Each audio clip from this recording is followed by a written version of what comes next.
Well, let's jump into this. This is now episode number 42 of the Flatirons Syndicate Motorsports Podcast. We're here with Ryan from Dussex Motorsports, Scotty from the shop. I'm here in the shop too, just not sitting in a fun race car. So, man, what has happened since the last time we were here? I can't really. Well, we've been out of the track. Geez, Dussex, it seems like you haven't left the track since we last spoke. I mean, that's kind of like since I live at a track, I guess I could see the confusion. But I mean, been in High Plains like crazy as well. Like this whole month has been the High Plains month, which is not a bad thing.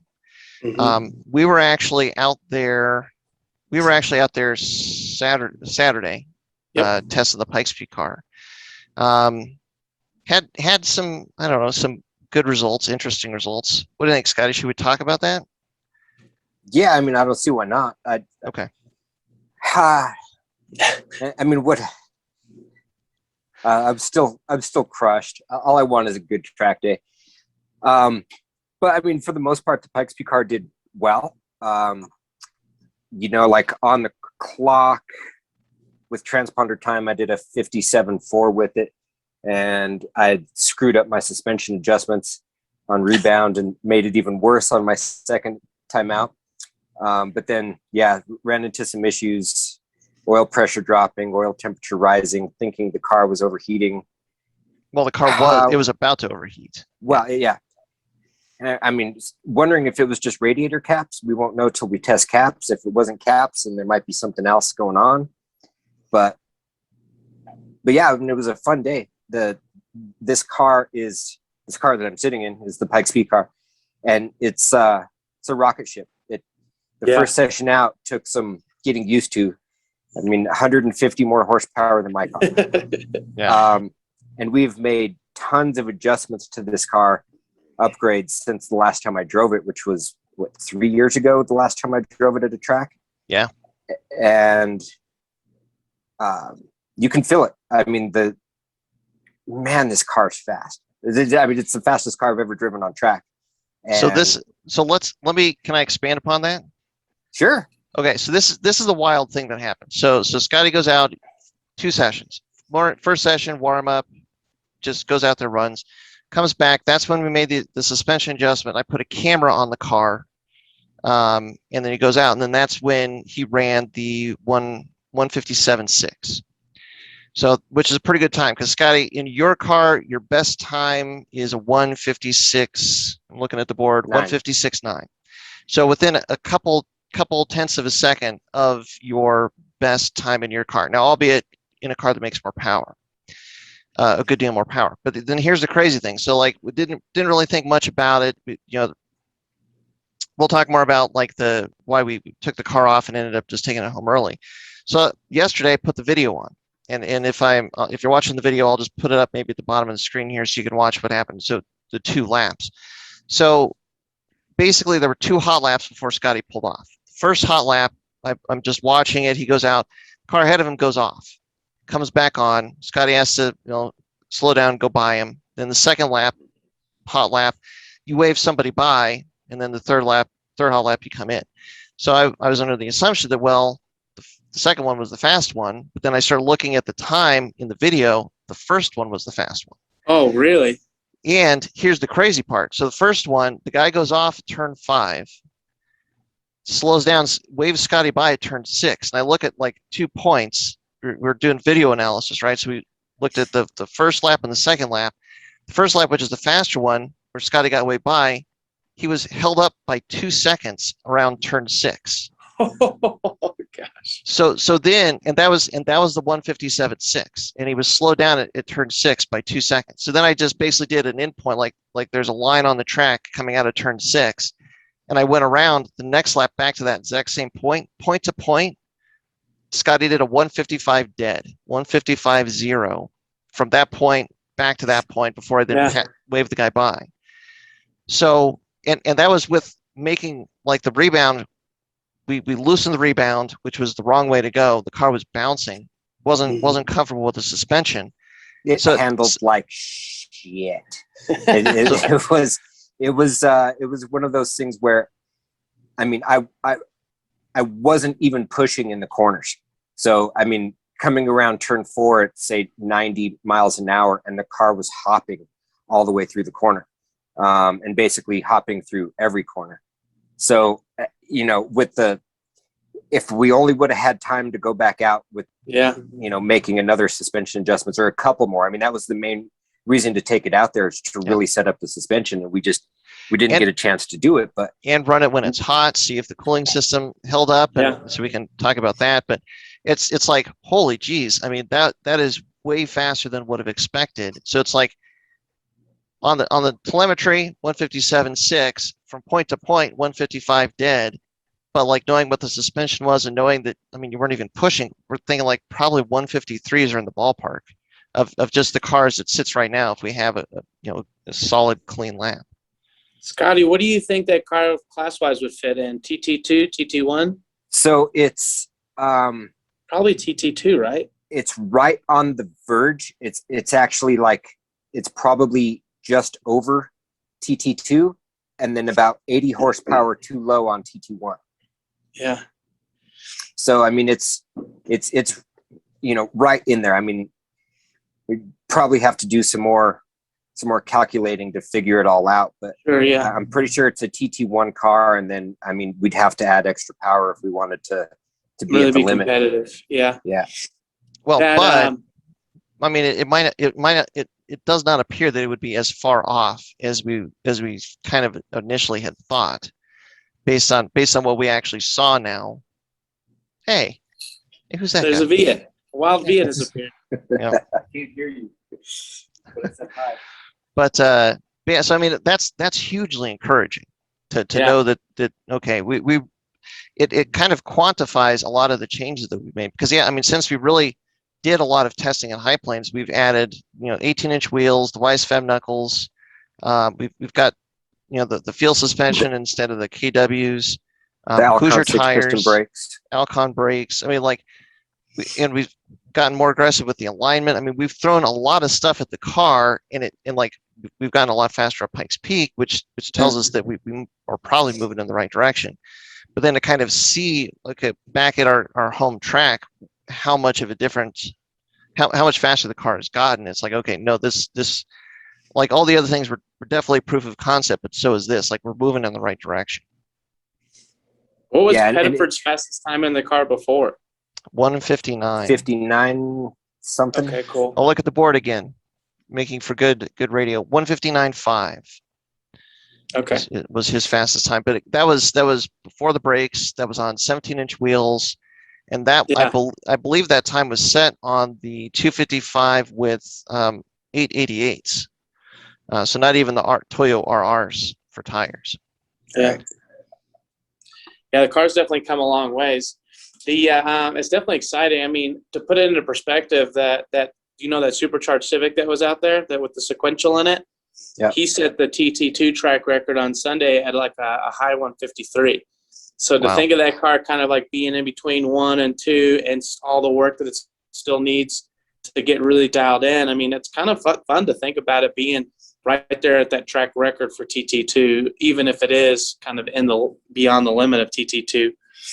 I think it's pretty awesome.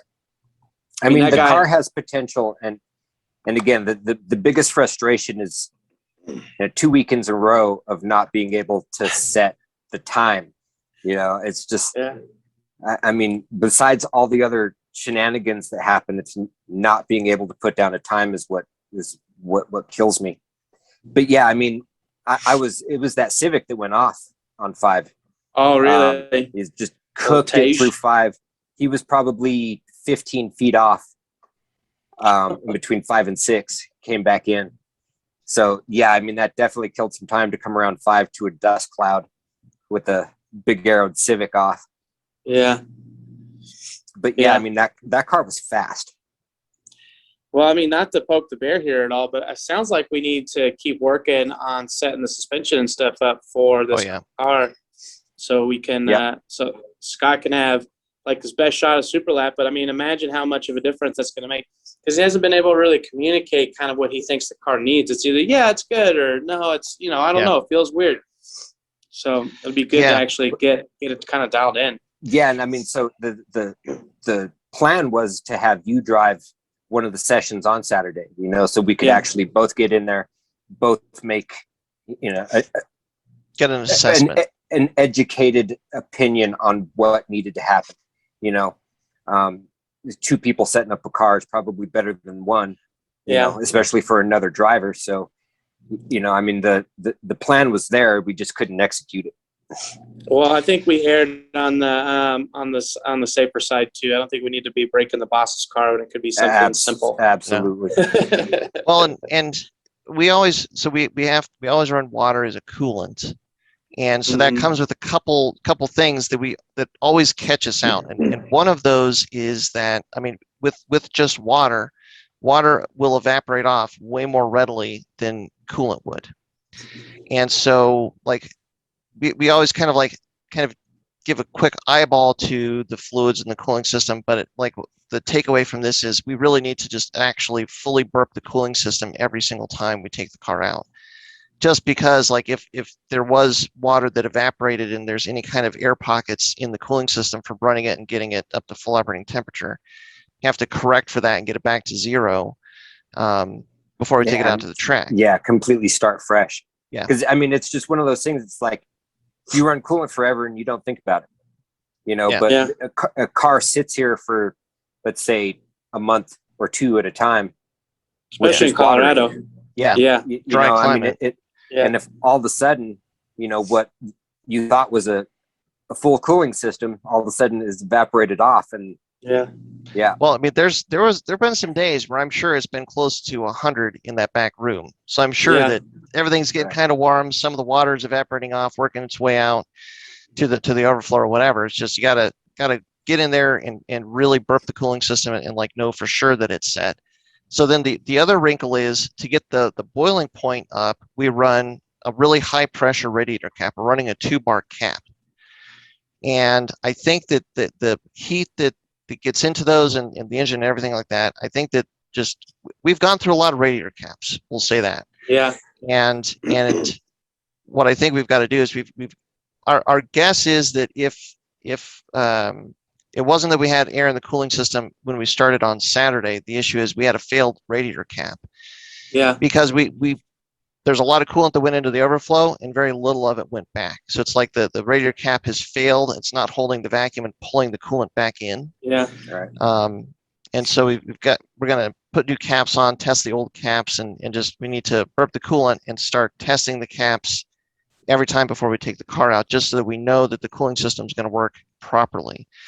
Because the highest coolant temp that we saw was 214 degrees. So the coolant temp didn't spike at all, or beyond really what we would want to see, but the oil temp started to come up, and it's not unusual for the oil temp to start getting hot before the coolant temp would come up. So Scotty did the exact right thing, pulled it off as soon as that temp went up, and cooled the car off. So I don't think we heard anything, knock wood, but it's just let's hope. It's just that reminder that when you're going out to the track, when you're driving a race car, when you've got some of these other variables like water and coolant or water as a coolant instead of coolant, there's just extra steps that you got to take to make sure that you've got everything where it needs to be so that the car can really be reliable and run the whole day. Well, it might even be worth mentioning too that it's possible that the way that you guys have your dry sump set up probably saved the engine, because as you can see, it's using that oil as a thermal barrier as well. It's pulling the heat out of the engine. And what are you guys running, a gallon and a half or 2 gallons of oil in that system right now? 2.5 gallons. Yeah, 2.5 gallons. And so if that thing was getting 280, 300 degrees with the cooler on it, but the coolant temp wasn't getting high. It's definitely showing that at least there's that thermal capacity in the oil to kind of help save the engine. Well, right. And when we actually put a heat gun on the tank and then at the oil in the tank of, I don't know, maybe 5 or 10 minutes after we came off, and the oil was only at 220.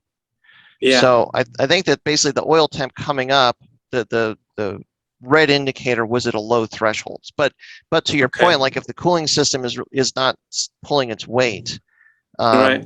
then the oil is going to be able to absorb more of that heat because we've got so much oil that is cycling through the engine versus 4 quarts. Right. And I just thought of something. If anyone's listening to this and they don't understand why we run water in race cars. And that's because it's honestly required for most race cars, especially in wheel-to-wheel racing, because if you get in any sort of accident and throw, a gallon or two of coolant all over the track, it basically becomes an ice skating rink. Yeah, coolant is very slick. Very slick. So it's just one of those things that, up Pikes Peak, if you have an issue up Pikes Peak and you spill coolant all over the track, it's not like they have corner workers that can run out, and just like clean up a coolant spill. You're talking about, postponing the race for an hour so people can drive probably 2 miles to get to an area to clean up a spot so that people don't go launching off the side of a mountain. So there's a reason why we run the water. It doesn't always have its benefits, but for safety reasons on track and up Pikes Peak, it's definitely a valuable thing. Yeah, I mean, technically, too, water, especially with like a water wetter or like a surfactant built into it, it's better at carrying that thermal load than like glycol mixed with water is, So, I mean, it's definitely got two functions, but ultimately, the biggest thing is safety. I mean, think about your radiator when you put that hole in it at UMC. You weren't getting rear-ended in a corner two, everybody was just kind of doing their thing, and you're like, what happened? Like, you don't know where it went because there wasn't cars spinning off everywhere. Feeling like a hot track, I mean, coolant will evaporate. I mean, it's already coming out, evaporating basically, at 240 degrees. Water would, water, water, Yeah, for sure. So it's one of those things, and it's another reminder to us. Like what I've been thinking about is we need to make just like a checklist of all the things that we need to do every time before we take the car to the track. Check the radiator caps, burp the coolant, nut and bolt the car. Check the wheel bearings. Just like a checklist of we've got to do all of these things, and maybe we have. I know that Scotty, I think you've got something like this worked up, but we need to add some things to that checklist. And I have. Yeah. Now we add that to the checklist. And that's something that if you're not used to going to the track, that you're probably not used to thinking of, like having like all of these checks that you need to do to the car just to go out there, just to make sure that you can actually get to the track and run and focus on your driving and focus on putting up good times versus getting to the track and then scrambling to try and get the car to at least be functional so you can go out to another track day or track session. Man, I've been super lucky. I haven't paid hardly any attention to my car. It's probably low on coolant or low on water too. It can lull you into that false sense of security. I mean, it's just, it's really the best thing in the world is to have that where you go out to the track, you just drive, you think about driving, you come back and you went the whole day without even worrying about anything other than just going, hitting your marks, following your line and going faster. But yeah, sooner or later. And it's one of those things that I've talked about, like, when your car has just been so reliable for so damn long, you really start like just getting complacent with the fact that it's just like, all I got to do is turn the key and I can go out and race all day. I can just go try and set the fastest laps possible. I don't have to worry about the car at all. But it's some things you should. Yeah. So it's probably hard to comment on it with the way that the car was behaving. But what did you think of the track? Did the track feel slick to you on Saturday, just in general? I didn't think so. Well, not in the first two sessions. Man, I went out the last two sessions. So I went out WRL the week before that, which didn't get to drive, which kind of sucks. But went out to WRL the week before that, and the biggest complaint you heard in the paddock is like, man, the track is chewing up tires, and it's slick out there. And I heard a little bit of that on the NASA weekend as well. And when I went out there and drove, I drove at like 5 o'clock in the afternoon, which is like the worst time to drive for a turbo car. I went out there and like going through turn 10, the car was understeering. Going through turn 2, the car was understeering. There's a couple times when I was like, especially like coming down and dropping into 10, I was just pumping the gas, trying to get the back end to scoot around and actually turn the car. It was crazy to me, like how slick, just how slick the track felt. And I was on AO52s, I was on good tires, but it felt pretty slick to me. Well, I mean, again, the suspension wasn't the best, and I wasn't really pushing around corners. So. Right. But yeah, I mean, the the first two sessions felt pretty good on Saturday, but I mean, yeah, I'm sure it got worse as the temperatures rose. Yeah, it did look like there was a lot of rubber that got put down on the track, just from what I was looking at turn 2. Yeah. And you could really see like here's the main line through there, and there was just like tons of rubber down. I mean, it didn't look like asphalt. It looked like rubbered in asphalt. They had they had cut like a groove to try and fix a crack that they had going through there, and it kind of is like one of the things I was talking with some of the guys. Some of the guys were saying you either just apex light and then come across it, or you just get on the inside and run the inside around it, because you put your loaded up side on that groove there where they had basically like cut the crack out, opened it like a foot, and then repaved that whole foot, and it kind of follows the track line.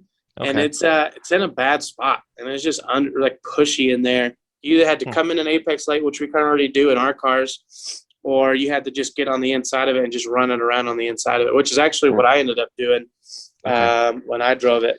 Call that the Porsche line. Yeah, exactly. It very much is like the rear engine line. I mean, you could see like Boxsters and Caymans and stuff. That's usually what they do. Yeah. They'll get right on the inside, and they'll just track the whole inside to the exit. And I noticed a lot of Boxsters and stuff doing that at WRL, and part of it, I mean, is trying to avoid that stupid that crack, that fill-in section. Yeah. But the overall is, I mean, it was a good weekend. We got some good like reminders of things, but like just very exciting to kind of see what some of the potential is like still in that car. And like it's I think we talked at one point about like trying to decide, well, do we like completely dive into this car and redo it, or do we leave it kind of as it is so we can really try and get a full run as it is to see what kind of time the car would do now at Pikes Peak? And I think we're kind of like seeing all this like, I mean, I kind of have to know now what time this car will do at Pikes Peak. Yeah. Just now knowing how much progress we've made with it. Yeah. I mean, once we get like all like the little minutia stuff dialed in for Scott, I mean, he seems very much like a guy who just gets in stuff and just drives it however it's set up. So when it's set up even better, I think he's going to have an even easier experience. That's one thing I'll say about the yellow car, kind of the way it was set up, especially when it's on slicks. I mean, you can run impressive times without trying very hard. Like when it's set up well, like the car's really it's just effortless to drive. Now you can like squeeze a lot, out of it still, but just going out there and just having fun, you can put down a good time. Be awesome to get all of our cars like that, where our cars are basically like anybody can hop into them, run faster than they've ever ran in any of their other cars, and then put a good driver in there and just really surprise the shit out of people. Yeah. Right. I think a lot of that comes from getting the suspension dialed in and set up. So you've got a lot more grip, so you're carrying more speed through, but just not intentionally. You're carrying the speed because you have the grip to use versus feeling like you're pushing the car to the ragged edge. Yeah, for sure. Builds more confidence. Well, and so speaking of the yellow car, Ryan. Yes, sir. You put that thing on the scale. Oh, I did, man. Whoo, it's light. And that's the first time you've had it on the scale. Yeah, so I ran that last session. So I ran 2 sessions on Saturday, and it was the second to the last B session. I just started in the back of the group, and I got up to it's like a 201, and then that put me like at 16th position in Group A. So I ran the last session in Group A, and after I came off of Group A, is like I ran a 159.7 on street tires, and wow. My driver's side advan was so corded, and I didn't know it was that bad, that after about 4 hours of it sitting, just parked, it had flattened the tire, got down like 8 psi. Ooh. And when I loaded on the trailer, I squirted to figure out, like, did I pick up a nail or something? And it's literally just coming from where the cap is separating, where it's just peeling apart. Like you would see just little bubbles all around. I was like, man. Anyway, so I ran a 159.7 on that, and I'm like, this is stupid. This is insane. Like I had traffic. I only had like 3 laps. Like it's 5 o'clock in the afternoon. Like what is this thing weigh? So there was nobody on the scale. So I just rolled up there and I said, hey, you guys mind if I weigh it? And with me in the car, and I'm a paltry 200 pounds, the car weighed at 2,100 or 2,800 pounds. So the Wow. car is basically like a 2,600 pound car. Wow.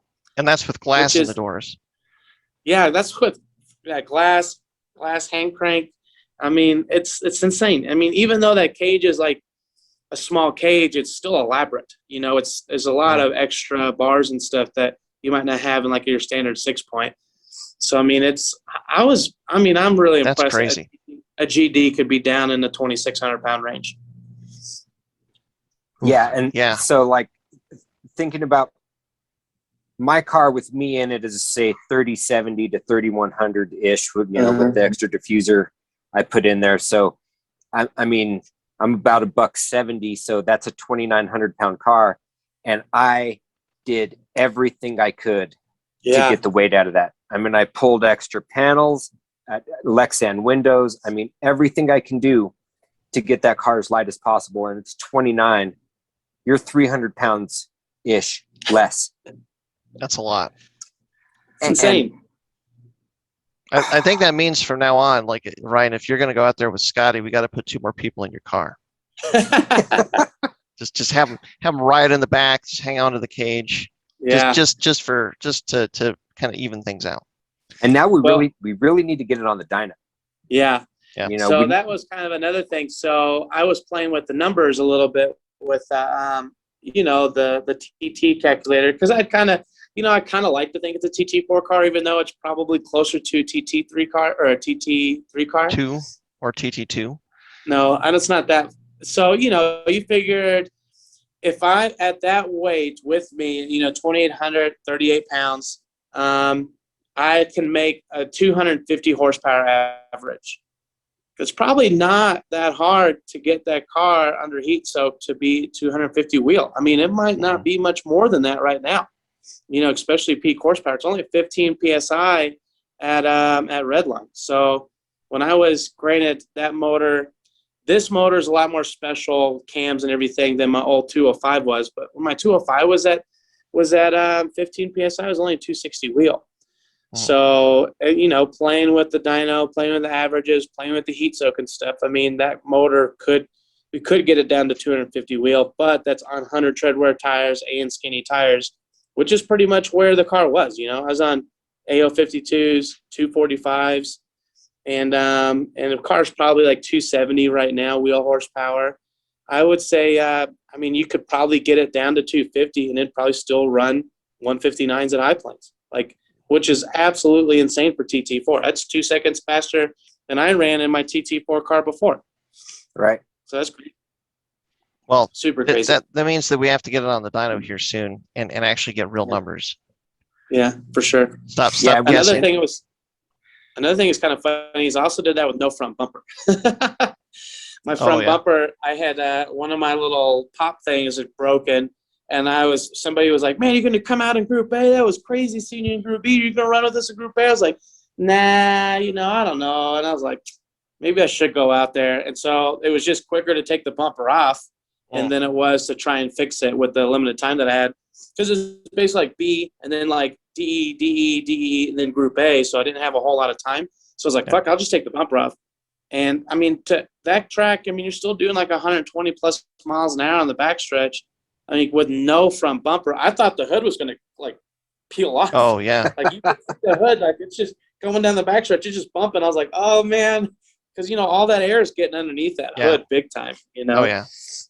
And so it was pretty funny. So I don't know. Wild. It would be fun to set that car up for TT4, dial it in on TT4, just to break some hearts. But that car is like a professionally built car, and that's why I tell people it's a professionally built race car. Even if it's not doing what it's supposed to do, it's still at a level that we're not at yet. Yeah, right. There's still some other wizardry going on in there. Yeah, for sure. I aim to figure out what some of that is. Yeah, because I need a little bit of that magic. We're talking about tall ball joints and factory control arms. We're already looking at the ideas that they're executing, figuring out how we can get them in our stuff too. The biggest X factor to me is what they did to the rear suspension. Yeah. Because they whatever they did, it looks like they moved the rear subframe much closer. Heck, they welded the rear subframe to the unibody. Yeah. So the question is, how much did they move the mounting points for the lateral links up? And I think the answer is a lot. Yeah. Well, they welded the front subframe to the chassis also. Yeah. Yeah. And I mean, they might have raised them both, but in the back is like, Ryan, you can't even get your hand over the diff as it sits in the car. Yeah. And it's like in a standard GD, I mean, there's like I don't know, 1.5 to 2 inches gap. There's a between fuel the top tank in and there. the- Well, yeah. Okay. Yeah. Right, that right. too. Normally, you Yeah. know, I mean, there's no room for that.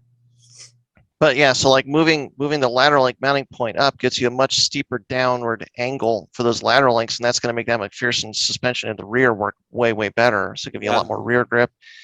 You know, obviously you've got front grip going on, and obviously you put all of that together, and just like I said, all of a sudden it becomes easy to drive that car fast. Yeah. So, yes. I did drive off left side several times between 2 and 3, and that got me every time. Like the whole right-hand drive thing. I've been driving a couple left-hand drive cars the last couple of times I've been out there, and I was in the right-hand drive car just shredding and catching up cars. And I dropped 2 tires, like, oh God! Like it was just so crazy. Which side am I on? Putting yourself on the track as opposed to putting the car on the track. Exactly. Right. It happened 2 times, one in each session, and both times it startled the shit out of me. It's like, oh God. But yeah. Just anyway. Yeah. Practice. Yep. Well, so the other thing I wanted to talk about. Oh, sorry. The other thing I wanted to talk about is so Scotty's going through his engine, and he's got a plan. He's working through his plan, but there's been a lot of interesting questions that have come up as kind of he's trying to get a functioning engine back in his car, and it's a lot of decisions. A lot of it stems from do you reuse a part? Do you not reuse a part? That I think is probably a decision process that a lot of people have gone through as they're putting a car back together, and I thought it might be helpful to kind of have to talk through that, just so that if somebody listening is kind of having to make the same kind of set of decisions, got some criteria. So I don't know. To me, Scotty, the most interesting conundrum is the head studs. But is there another one that has been a particularly tough decision that you want to start with? Well, how far apart have you taken it yet? It's completely apart. I'm already working on rebuilding the new one. Okay. But so it was the car got 248 degrees. So at least, I mean, that's what the access port showed when I looked at it, was 248. But so everything got hot. Come to find out, it was an actual bearing failure, and there's large chunks of bearing laying in the bottom of the oil pan. So oil contamination. So, you know, one of the main things we talk about, like, you definitely don't want to reuse anything that can't be thoroughly cleaned as when it comes to that, because if you miss something, put it back together in your new motor with oil contamination, that could work its way loose. That could get into, you know, it could basically ruin a whole brand new motor. But so like we started thinking about the turbo, you know, with just contamination, can we reuse the turbo? Because that turbo's 6 or 7 months old. You know, it's just like, I just bought that thing on my last build. So, you know, should we reuse it? Talking with Jerry up at the Boost Creep and Boost Performance, he was talking about he's got a pressure pot where they basically hook up a pressure pot and run a quart of oil through a turbo just to flush it, which is it's a very cool thing. Try and get everything out of there. They said they've done it with some other customers. You know, but then yesterday we were talking about filming a video with timing components, and I went into the bin and took off the 2 smooth idler pulleys and realized that they were brown. And the reason why they were brown is because of heat. Like that really motor brown. Got so hot that there is still a silver spot where the belt was sitting, but the rest of the pulley is brown. And this sits on the outside of the motor. Dang. So if you think about the fact, like, the heat that can go through a motor, and like not only contamination that can damage it, but then the heat on the internals can really damage it. So if a pulley on the outside of the motor turned brown, imagine what it did to the turbo. Yeah. I mean, and then because one of the things was like, it was a brand new set of Roger Clark 11 millimeter head studs. Should I reuse those? You know, I mean, hey, that'll save me $300 if I just reuse my Roger Clark head studs. But then talk about taking the heads off.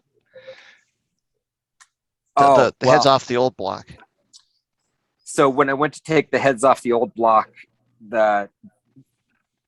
all the nuts on the head bolts were basically finger tight. Oh, really? Oh, really? So it basically lifted a head. It got so hot it lifted heads. Hold threads in the block or expansion and contraction, pulling threads. So when I went to take the heads off that block, I stuck the big breaker bar on there thinking that it was going to be a feet like it usually is. And it basically, I didn't need the breaker bar. I got it off with a small 3/8 ratchet. Dang. And that was both sides. And the studs in the block were really super tight. Like it was hard to get the studs out of the block. So it really... The studs are still in the block because it's that much of a pain in the ass to get them out. Yeah. Yeah, so I had on one of my EJs, one of my little ones, when I was reusing those ARPs like over and over and over again, I actually had to heat you could see like the nub on the outside. I actually had to heat one up with a torch to actually get it to come out because it did not want to come out. It was so jammed up in it. Interesting. And I mean, and the biggest reason that's happening, just like you're saying, like the head is expanding so hard and those bolts are holding it down so tight that the path of the least resistance is going to be basically the aluminum threads in the block. In the head.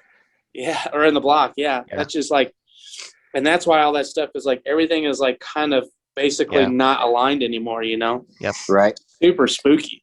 And it's like, I mean, you talk about measuring for stretch, and it's like, okay, well, you have this bolt, and it's like the head stud threads into the block, and then there's a nut up top. So it's like, well, I'd be confident that if it's set to 90 foot-pounds, you could get it back to 90 foot-pounds. But what has happened to the metallurgy of that stud? It's been stretched now. Plus, it's gotten super hot. What has happened to like the actual tensile strength of that stud? Like even if you get it to 90, what is its clamping force going to be? Is it worth reusing it to save a couple $100, or is it better to just replace it? I mean, you think about these head bolts are basically like a spring. Like people don't think about it as tensile strength as like a spring strength, but that's what it is. I mean, basically it's how much spring is left into that bolt, you know, where it's actually can hold something down. So if you really think about it, you could probably lost a little bit of that tensile strength just where those nuts are loose. You could have lost a little bit of it actually pulling up to the top end of that thread. Still fine thread though. And then the other part of it is how much did you lose in the actual bolt stretching on its own too, and not having that like, you know, that ability to kind of spring back to its size. You know, well, and especially when you heat something up to that point, when it's stretched and heated up, it's less likely to come back to. And those things were dead center. And they were dead center in the engine. So like whatever the maximum temperature the engine got up to, those head studs were probably as hot as the engine got. Those head studs were that temperature. So yeah. It's like your budget is here, but your needs are here, and like where can you kind of strike a balance? And your budget is non-existent. Yeah. And your needs are up here, and it's out of the just screen. like, I mean, it's one of those things of like, I have to miss the next event at Hastings, Nebraska. Hastings. Hastings, and that's a track I've wanted to drive for years. It's a super fast, high flowing track. I think that my car with the Aero, I think it would do great there. I really wanted to go out and put a stomping on the NASA Central class, but I'm going to miss that. So then the next one, last event of the season, October 2nd and 3rd. So not only is there this like financial crisis, I'm going to call it, Yeah. you know, and then there's like a time crunch. Yeah. And then it really comes down to like how many corners can I cut to get this car back together as quick as possible to make events and still have it hold up. And so, I mean, it was all just like, well, can I reuse this? Should I reuse this? And then like, now that thinking about it, I'm not reusing anything from that. I mean, and the balance you have to remember if you're in a pickle like this, the balance you have to remember is if you have to make too many concessions to get the car back together in a time frame, what can happen is things go wrong. And it's like every catastrophic failure, they don't call them catastrophic for nothing. It's like catastrophic, like you melt stuff, you get everything crazy hot, there's a lot of fallout damage, you know. Ryan had that, right? Like what was that, 2 or 3 years ago, where you basically had catastrophic failure after catastrophic failure. It's 2019.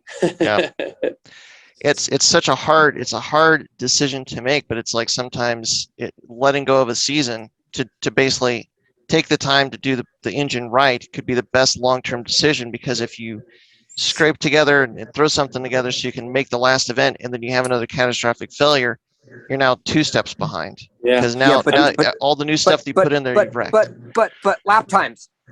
Lap times. Lap times. Like the most important thing, the reason why we do what we do is because of lap times. And 2 weekends in a row being shut down on lap times, and just knowing that last event of the season, October, it's going to be cooler. There can be some amazing lap times that happen there. I got people getting close to me, which I don't want. I just want to keep like, right. That I want to keep resetting that time, and I know that my car has it in there. So it's I'm still rushing. I mean, my heads are being hot tanked right now. A new used block that I got for a pretty good price. So the heads are being hot tanked right now, and I mean, I'll try and get it back together as long as I can afford to eat dirt for the rest of the month. Yeah. Hey, you're vegan, right? That works. Right. Yep. You're vegetarian. Do you have, what head gaskets you're going to run? And what were you running? You were running I'm assuming you're running OEM ones, right, before? OEM head gaskets with copper spray. You should really try that other head gasket that I really, really want everybody to run. That SCE Athena, I think it's called like the Vulcan cut ring. It's almost double the thickness of the stock one, which kind of sucks because it hurts your compression. But the reason I mention it is because you might be getting your heads milled to get them in line, right? Different are they heads. warped or anything? Oh, I see. No, they're nothing was usable. Oh, yeah. Oh gosh, that is bad. Well, I mean, so I mean, completely new heads. Yeah. Well, new used heads. Yeah. That are in great condition. So known good long block. So known good heads, engine that were all together and basically going through it all. Yeah, because I'm surprised you didn't just slam some studs in that beastie and run it. We talked honestly about just dropping the engine in. It can't. Everything's bolted together, but it's got over 100,000 miles on it, and it was running when it came out, like no major issues. But like as Scotty started to take it more and more apart, it's like, wow, look at all this like brown discoloration on the inlet runners. Mm-hmm. That's a lot of blow by. And then like there pull was the a lot valves of blow out, by in there. like a lot of gunk on the back of the valves. It's like probably could have put it in, taken it easy. That would have been one of those corners that I cut. But you know, I figured if it's a part, I have the resources. I'll clean everything up, redo the heads, then put head studs in it. I think I'm probably going to run my original short block that came out of the car. Oh, okay. With 30,000 miles on it. Yeah. So these other heads from the long block and your old short block, right? Correct. Yeah. Gotcha. That was taken out just from mileage and time, not because of any issue. Yeah. Cool. Hell yeah. Well, like we said before in other podcasts, the heads are worth $800 easy. I mean, complete heads and everything. Yep. So are these the cams and everything will work just fine? Like I can't even remember what it is, an STI block, short block or long block, right? Yeah, W25 heads. Yeah, it's a dual AVCS. It's out of an 09 STI. Cool. The short block, I don't think it was the original short block that was in that car. But the previous owner had put 45,000 miles on it since he owned it. And I'm pretty sure those are the original heads. So they were definitely kind of gunked up. So, I mean, cleaning everything and put it back together as new and fresh as possible and go from there. Now that turbo you were running, was that a ball bearing turbo or a journal bearing turbo? That was journal. And that was the VF48 HF. Yeah, that's where I think the oil contamination is kind of scary on a journal bearing turbo, right? Because you really there's more tolerant in a ball bearing turbo to be able to endure that kind of hit, right? Right. Well, it's the restrictor. So there's a restrictor on the ball bearings to kind of get in the way or not let any contamination in there. But a journal bearing is kind of wide open because you're running it off oil pressure. So there's a lot bigger particles that could get into the turbo than with the ball bearing turbo. Yeah, and then the heat of it was the main deciding factor. Well, I mean, if everything got that damn hot, that means that journal bearing is. Yeah, it was a journal bearing turbo that was ran for at least a little while with no water in it. Yeah. And we've decided that engines do not like the spontaneous air-cooled conversion. I don't think turbos are a big fan of it either. No. Yeah. These are hard decisions. It's like you don't realize how hard of a decision they are until you're sitting in the middle of it. Like, in fact, actually just this morning, this guy came in, knocked on the door, came in. He's got I think it was a 12 STI that he just basically found out that his head gaskets have gone. And so the car's overheating, he's pushing coolant, totally stock, unmodified. And he's like, what do I do? When you're in that situation, you never plan for a failure. You never mark on the calendar, okay, this is the day that I'm going to blow my head gasket. October 19th. Blow a head gasket. Yep. It just happens. And then it's like, oh man, how far do you go to fix it? What choices do you make? And it can really be a pickle. It's a hard one. But it's just one of those, anything that you're reusing, you've got to be really confident that anything that you're moving from the old engine to the new engine, if there's any chance they would take out the new engine, you can't do it, or you have to think really, really, really hard about it if you're going to do it. Yeah. Now that was one of those things. So one of the really small things that I think people overlook a lot, especially with dual and single AVCS engines, are those spools, the little spool valves, that run the AVCS. Solenoid valve, AVCS solenoids. Those AVS solenoids, those ports, those holes in them are so tiny that any little piece in there could hang one up. You hang one cam up, and your valves they're not timed right. I mean, it could even be valve to piston contact. Something similar like that happened to Project Teabag when I went to World Time Attack a couple years ago. They had an AVS solenoid hang up, and they had big cams and everything on it. And when that solenoid hung up, the valve to piston contact was not made for that much advance, and they end up taking an engine out because of a little piece of crap got into it. Yeah. It's so many little things. It's so many little things. Well, it's even in the cylinder heads, if you have a cylinder head on an engine that had a bearing failure, and you're gonna clean that cylinder head and move it onto the new engine. One of the things that I found out by talking to Joe at ASF Machine, who's cleaning heads, is one of his things. The way that they get the oil passage in the cylinder heads is they basically line or drill through the whole head casting, on both sides. But then they cap it on this end because they're going to drill into it from the bottom. So there's they're drilling in multiple directions to create the oil pathway, and then they cap where they don't need the oil to go. But those caps are dead ends. So if you've got a bearing material and stuff that's going through the engine or through the cylinder head, you've got to take the caps out before you clean the head, because if not, you can have all this contamination that's just sitting in this dead end hallway. And once you start cycling oil through there again, you can get that oil to come out. And go back in the engine. To come out. Yeah. And the thing you have to remember, because everybody, one of the questions that always comes up with a bearing failure or metal contamination in the oil, a lot of people ask, well, what about the filter? Doesn't the filter prevent any damage from stuff that comes out of the pan? And boy, it would sure be nice if it did, but it sure doesn't. would be nice.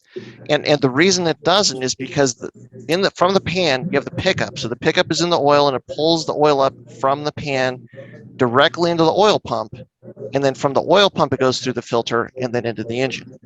So the filter is trying to pick up anything that might have been sucked up by the oil pump and gone through the oil pump.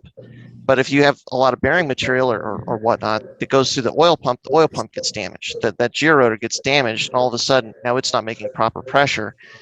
That drops your oil pressure, and so even if the filter is collecting a lot of debris, your oil pump can be compromised. And then once your pressure starts to go down, then you can have all sorts of problems elsewhere. Well, it's not just that too. I mean, then it goes into your mains and then your rod bearings, and then it goes up to the heads. Like shit starts starts merging onto the oil highway and starts going everywhere else too.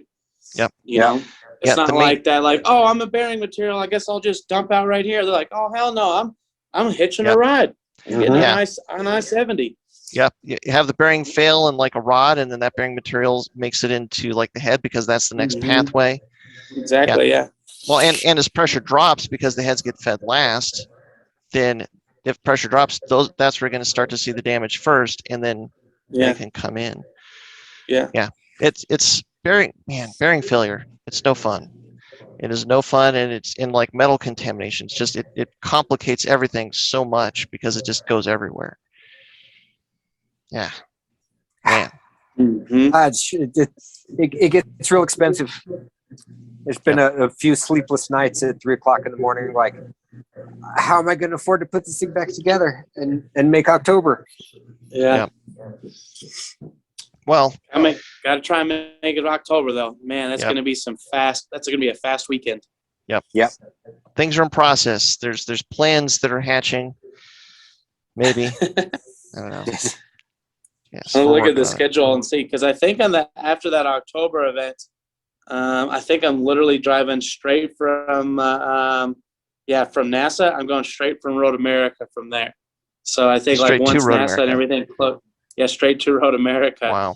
Because it's only 6 days in between if you count each one of those days. So yeah, I mean that'll be kind of interesting. It'll be kind of fun to shake the car down and have another let's go for a weekend and then shoot out to Road America. Yep. Well, hey, so I guess, what do you guys know? Go ahead. What do you guys know about lead and fuel? And if you get buildup, does buildup get on like the turbine side? Like the lead buildup on the turbo? Yeah. So the reason I ask is when I look at my little mufflers, my little trumpet tips, you can see lead buildup in there since I've been running leaded fuel for, I don't know, 55 gallons, I guess.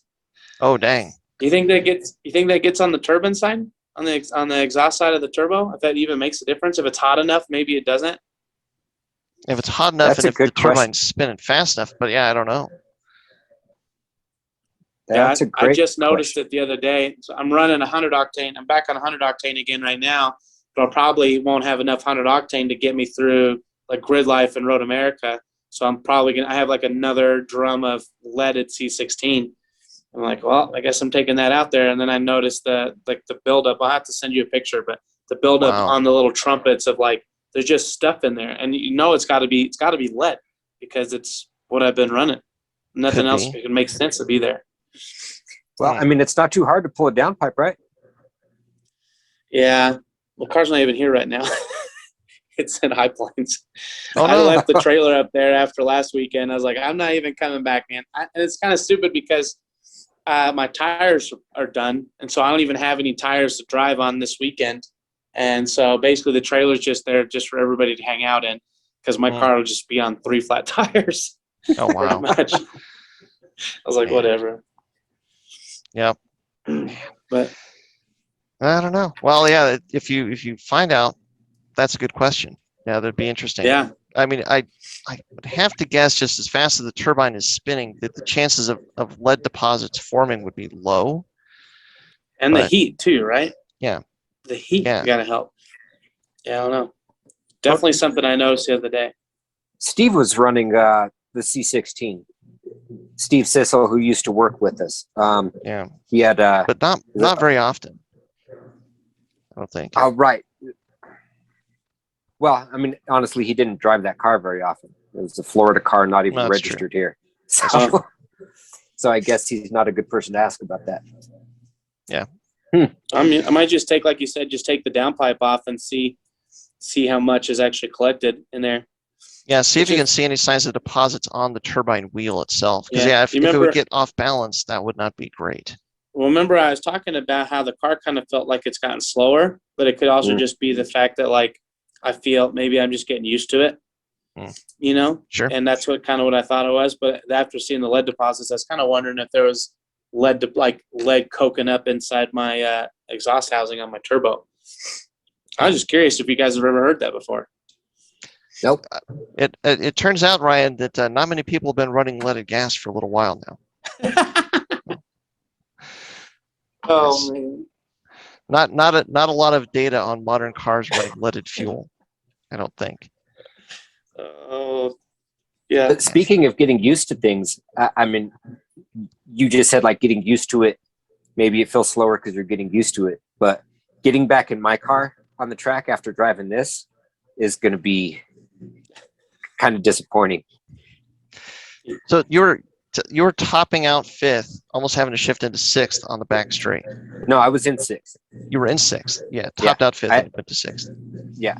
So, I mean, and it was one of those things, the shift from fourth to fifth, it would drop from like 7,000 to 6,000. So, I mean, it was just that quick. And it was like, next thing you know, I'm in sixth gear, which I'll never, I mean, Utah is the only track I've ever hit sixth gear in my car. So yeah, what was your top speed there? Dude, I wasn't looking down. Well, I didn't know if you had telemetry. I thought you guys maybe had telemetry. The camera was supposed to have GPS data, and it didn't record for some reason. And my phone didn't. Yes. My phone didn't pick up anything. So I mean, and that's what it really sucks. Cause I mean, with that extra power, I was like hanging on for dear life because it was fast. I was not trying to look down at the speedo, you know, at the end of the straight. But I know it was fast, way faster than I've ever gone back there. How do the brakes? The brakes feel good? Like, I know you got like the big Brembos, but I'm just curious what you thought about the Alcons. The Alcons felt good. They needed to be bled. I didn't bleed them since Pikes Peak, when Scott ran Pikes Peak. So we really were complacent with just assuming that, you know, there's such few miles of Pikes Peak race week. I mean probably the whole race week in the run is 70 miles, maybe. It's about 70 miles is what we added up. Like all practice and the race, 70 miles. It should be fine. Just take it out and run it. But nope. I should have bled the brakes. We should have burped coolant. Yep. Yeah. Yep. Adding to the list. Adding to the list. Yeah, it's so crazy to think of how much potential is in that car. I mean, it's just it's like it's the first time we've had that car where it actually feels like there's way more potential there than we know of yet. You know, and a lot of it is the brakes and the wheels and tires. That's where that has all come from, or a lot of it has come from, because we really didn't feel like we were always outrunning the brakes and the tires and the tire, you know, just the 17-inch. It was just much more of a limiting factor, I think. Yeah. Up until we've made those changes, and now it's like now we can fully utilize the power, and you just go as fast and brake as hard as you want. The suspension's a limiting factor, and it's only because it needs to be set up. Yeah. And we need to figure out how to get some more front camber in this thing, because we're running into the issue with, I mean, it's a combination of a few things, but it's mostly just the Weissfab front knuckles and the way that the eccentric bolt works in there. So what it does is the Weissfab front knuckle pushes the control arm down, and because of that, it's hard to get the extra camber. But with the eccentric bolt, where you should be able to add that camber in there, that the eccentric bolt hole's just too big. So you turn the eccentric bolt and it really doesn't move in there at all. You know, like on a stock one, there's probably maybe 2.5 degrees of camber adjustment. At least, front to back. Yeah, for sure. And on with the Weissfab knuckles and that bolt, there's just no play in there. So no control, no ability to really move it. So we need to figure out how to get some more front camber in this thing, because I was definitely running on the outside of the tire. Yeah. And not even pushing. So. Now that you've had the taste, dude. Now that you have the taste of that 5 degrees. Well, and again, we've talked about it. Like, we would have never set up our cars the way that the Taiku car is set up. No. And I mean, it was the last event at Pueblo when you drove my car and you were like, the car feels amazing on everything but the slow speed corners. You need more camber. And so I put the stock front sway bar in and added a bunch of camber, went out to Utah, and damn. Damn. I mean, it's there, but like, also like just paying attention to the tire wear, like the way that tire's rolling over when it's set at the proper pressure. If it's rolling over too much, you just need more camber, and this car definitely needs it. Yeah. I mean, I'm sure there's a lot of people on the internet who would say, oh, you need to be checking tire temperatures and blah, blah, blah, and all this other stuff. But like, with what we're doing, man, I mean, we're like going until the car can't go anymore, and then you're on a cool down. Like, what do you do? Like, you can't check. Like, there's no point in checking tires off of a cool down lap. You got to come in like blazing hot to get good accurate readings. Oh, yeah. And then there's just one of us. Like if you and I are there, sure, but there's just, I don't know. I mean, we are trying to work within our limitations, but I see so many people doing the tire temperature thing wrong that they're hurting themselves more than they're helping them, without a doubt. Because guys will do that. They'll go out there, they'll run their times, they'll come on their cool down lap, they'll go over. I mean, I saw the TGA guys doing that. I don't know if they're taking tire temps, but setting pressures and stuff. And when you're not coming in hot, you're not getting like that good data. Well, it's like that's where that Super Taiku car is been like the Rosetta Stone for GD's setup, and because it's like you have the advantage of like somehow like a full professional like Subaru backed team built this car, and then when it became up for sale, they didn't like completely dismantle it or hide it, hide all the stuff. So now it's like, here you go, and it's like, well, wait, I remember the first time we saw pictures of it, the front wheels are all tipped in. It's like, well, that's just to make it look cool. That's not actually functional, and like we've been doing all this stuff, and it should really be more like this. And then you got like just what it does is just like, no, there's probably a reason for this. The more we've looked around, like, and you think about the fact that car's an endurance car. It's set up with a really aggressive camber on an endurance car. They wouldn't set. If you're going to burn up your tires, you wouldn't want to set up an endurance car where it would burn up your tires, because that's more pit stops, that's more tires, that's more money, all of that. So. But the funny part of that's what we thought, like that, or that, like, because it had been so long since the car had run, that it had this aggressive stance just to look cool and whatever. But then as you started doing it, Scotty, and measuring your tread depth or basically the depth of the tire carcass, once you got to that 4 or 5 degrees, all of a sudden now you had tread depth across the slicks, even on your car, and it's like, oh man, this is a good camber setting for an endurance car, because you're going to have even wear across the whole carcass of the tire. Well, and if you think about it, like when it comes to time attack, which is not endurance, we're talking 1 to 2 hot laps. If adding excessive amounts of camber or tow, or regardless of what it is, if it's going to burn up a tire, but it's going to give you that lap time, it might be worth it. Now, at the same point in time, I can't afford tires all the time, so I try not to run really aggressive tow in or tow out. Yeah. But if I could afford tires, running, like actually experimenting with tow might be a little bit better, and might actually give you that 0.3 of a second that you're looking for. Maybe. But maybe. But I mean, still, it's like, if it's going to make you faster, I mean, these things these things will be beneficial. Obviously, it made that car fast enough in 2004 to win. 2005. 2005 to win the championship. Yep. Yeah. And this has kind of been in the back of my head as we've had this whole conversation about the significance of thinking about reliability as you're building and maintaining your car. Because if having the right settings so that you've got way even tire wear, so that you're going to spend $1,600 on a set of slicks, but you're going to get 4 weekends, five days out of a set of slicks versus 2.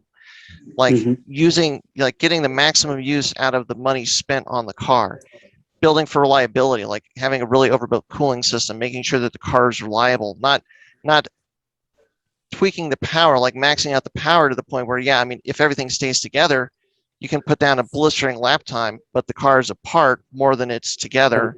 And you're just burning every spare penny that you have to try and get the car running again, versus a reasonable power level to keep the car just as reliable as possible, like what you've done with your build, Scotty, so that you're out there refining your driving, seat time, driving, participating, getting out there and finding time other ways versus just relying only on the loud pedal. I mean, it's just it all comes back to reliability, I think, and seat time. Yeah, there's those people that we've all seen that just throw as much money as they can in the motor, and when things are constantly breaking, that's a lot of extra money.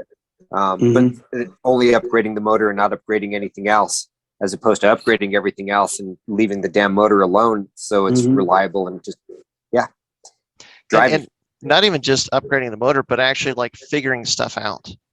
Like it's amazing how much time you find when you really figure something out. And I mean, I'm not saying that we're there yet, but I think we're starting to make strides. Yeah. I mean, like if the Pikes Peak car would have done a 155, it would have been in the top 5 cars of that NASA weekend. Oh yeah, for sure. I mean, there was a 149 car, but after that it was 54s, 53s at best. Yeah. So, and honestly, the Civic did a 52, right? It did a 53. It did it on Sunday though. Okay, He was doing gotcha. 55s before that. Well, and it's like as you figure stuff out, like, okay, we've got the suspension working, the tires are working, or you're moving in the right direction. Like that car, like way back when we were talking about, okay, how fast does that car need to be able to lap High Plains to think that we really have a competitive car for like podiuming in our class at Pikes Peak? And pretty much the number that we came up with was about 1:45. And at that point, we were doing a 2-minute in the car, and it's like 15 seconds. I mean, there's just no way. There's just no way. I mean, we have to double the power and take 500 pounds out of the car at minimum before we could even think about getting to a 1:45 lap. And we're still a ways away from that. But all of a sudden, like that 1:45, it doesn't seem crazy anymore. Right. We've added a little bit of power, but not much. We've really improved the handling and the braking, and all of a sudden, like, it feels like 53s, 52s are within striking distance. Yeah. Like that's something that, like, on the right day, right conditions, better suspension setup, that's doable now. And all of a sudden, like, and we're that's up. still 7 or 8 seconds away from what this car would have to do to be like a winning time at Pikes Peak. Yeah, but So, I mean, you look at the cars that are winning that time attack class, and they're not. I mean, look at Boyd's car, for example. I mean, that car is so far away from a bolt-on car. I mean, it's a sequential transmission, it's a lot of custom aero. I mean, right. even if that car is running like 48s or whatever at High Plains, and we're running 53s, like, you look at how much. Like, there's a huge jump between your guys' car and that Boyd Evo right now. It's a huge jump. It's not like a little jump. It's not like when you see, like, all right, well, we're like 7 seconds away from it, and then you look down the line and see what 7 seconds looks like. Like, well, yeah, I mean, it kind of looks like 7 seconds at least, Yeah. But instead, I mean, to put that into comparison, it's kind of fun to take a car that you were doing 2 minutes, and now things are getting cleaned up. Things are starting to make sense. We're learning so much. We're all working together, kind of like as a Subaru co-op, to try and make everything faster collectively. And now, like, when you looked at 15 seconds, 7 seconds and 15 seconds still look the same on the other end. It's just we're getting our car, your car so much closer without making crazy changes. But here's the difference. It's the not making crazy changes. That's why all of a sudden a 45 seems like it's attainable. Because you said, all right, well, we're about 200 horsepower down on him. Yeah. And we could add 200 horsepower. I mean, it's not a mystery. There's a lot of prescribed paths to add 200 horsepower to the car. Haven't done it yet, but hey, look at how much closer we've gotten without doing that. Would we pick up time if we added 200 horsepower? Yeah. He's got a sequential. Like, that's totally doable. It's expensive, but it's totally doable, but we haven't done it yet. Could we pick up time if we added a sequential? Yeah. So it's like the more that you can refine the package and get the car to work better and work better and drop those times and know that you still have these two things that are there. We have three things because there's aero. Aero, yes, true. Yeah, you got much more aggressive aero. Big aero package on there. Yeah, and that's harder ish. I mean, there's definitely people that we could work with to help really improve the aero package of the car. The classing at Pikes Peak makes it a little bit tricky, but again, like there's those three pieces of the puzzle we haven't really even started to exploit yet, and we've gotten the car to be this much quicker by improving the system already. And so then that places us so that when we do bring those things in, we're really going to get the maximum impact for it. Yeah. Yep. Absolutely. And I think there's probably a lot of a lot of competitive cars, and I know the professional awesome guys kind of talked about it, that haven't really optimized those things yet. I mean, just even my blue car, not that my blue car is like a Boyd Evo or anything like that, but even my blue car, the way it was set up when I took it to the Nationals and stuff, it was so far away from being optimized. And I knew it wasn't where I needed to be, but now I'm realizing like how big the gap really was, how big the gap really is.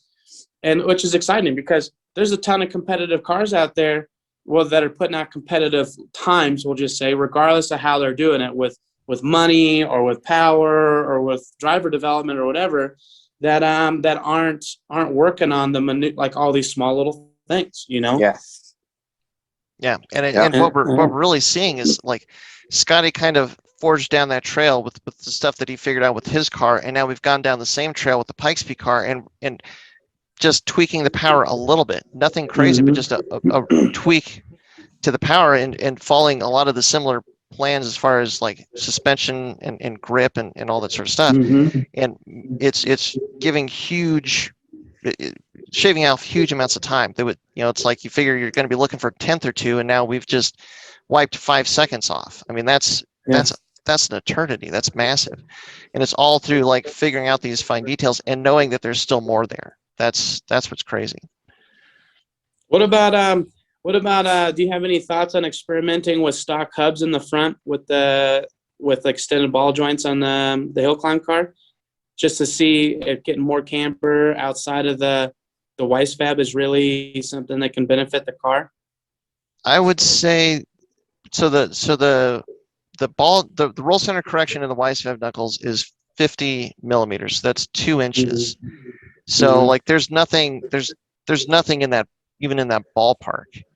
I guess what Ryan's asking is just reducing that, using those other ball joints just so we can add that extra camber.